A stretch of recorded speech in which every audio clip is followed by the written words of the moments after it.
next guest that we have coming is Erik. Ling. Thank you. Erik is just a member here, and he is here to talk to us a little bit about what he does and the benefits of being a member at GATESOL. So hello, Erik. Thanks so much for coming. Hello. Nice to meet you. Yes. We did just speak briefly inside. So this is a Facebook feed, okay. This is a Facebook Live video. That's all right. So well, hello, everybody.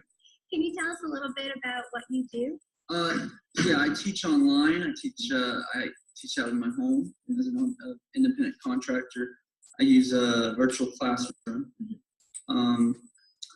So my living room is basically like a K-12 classroom. Anchor charts and everything everywhere. And I have to utilize video, digital video, and it took a lot of. It was a learning curve because you have to learn about lighting, and I teach at night because my students are Chinese. So there's a 12 to 13-hour difference there. That's really interesting for us to have the ability to speak with someone who does do teaching abroad virtually, because I know that's something that's pretty popular. I always see ads for different organizations that want to hire teachers, but here's an educator who has experience in that and who's a GATESOL member who's interested in advocating for students that are learning another language. Have you worked in a classroom setting before? Yes, I first started teaching back in 2008. I studied at the College of Charleston. I'm from Charleston, South Carolina. They have an international department. So they had a grant to study over in Brazil at the University Federal do Rio Grande do Sul, where I studied Portuguese and marketing. And that was where I first got into teaching ESL.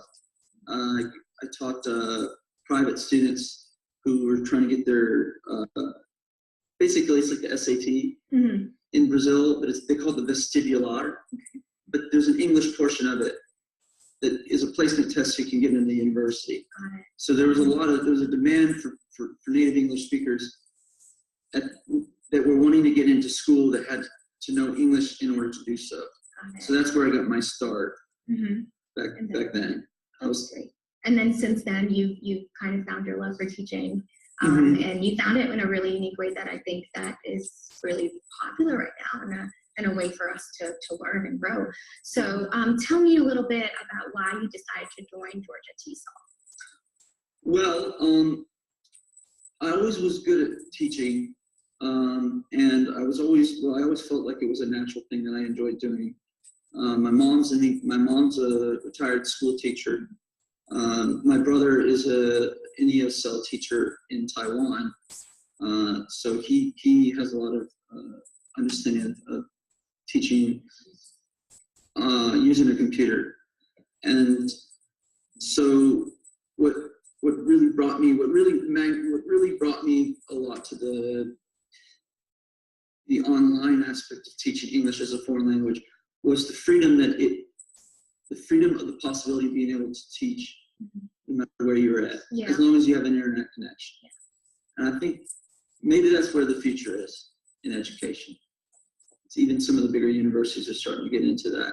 There are certainly, I know there's hybrid classes and online classes, so it's some of the things that you talked about, like lighting. Those are things that we don't really think about when we're doing our lesson plans and teaching in a classroom. But it's very good for us to have sort of a colleague within GATESOL or within our organization so that we can kind of learn a little bit more about this new sort of advance in education, or this new sort of arena in education. Total physical response is a term that you hear in ESL. When you're teaching online and you're using digital video, as opposed to being actually in the classroom in a traditional brick and mortar classroom, you have to be able to clearly see, or the students have to clearly be able to see the teacher's face and hand movements and all that. So lighting is important for that, because you have to be able to very clearly show on video what it is you're trying to communicate to the student. Mm-hmm. And when you teach online as opposed to teaching in a classroom, there's a latency issue between how the student is able to connect with you. It's kind of like it's a bit of a curtain. It's a bit of a hurdle. You have to sort of over exaggerate your expressions, such as if you're doing a movie or something. Okay.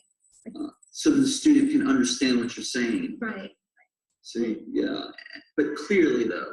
Certainly. No, those are some really great tips, and that's the way that we get these tips is through communicating with people that have experience in it. So we really appreciate you coming on and telling us a little bit more about your work. We hope to see you at the next meeting and maybe get some more information about different tips and strategies and ideas that you have that we can share with our community online. Hello, community online. Thank you so much for your time. We appreciate it. Thank you. Say.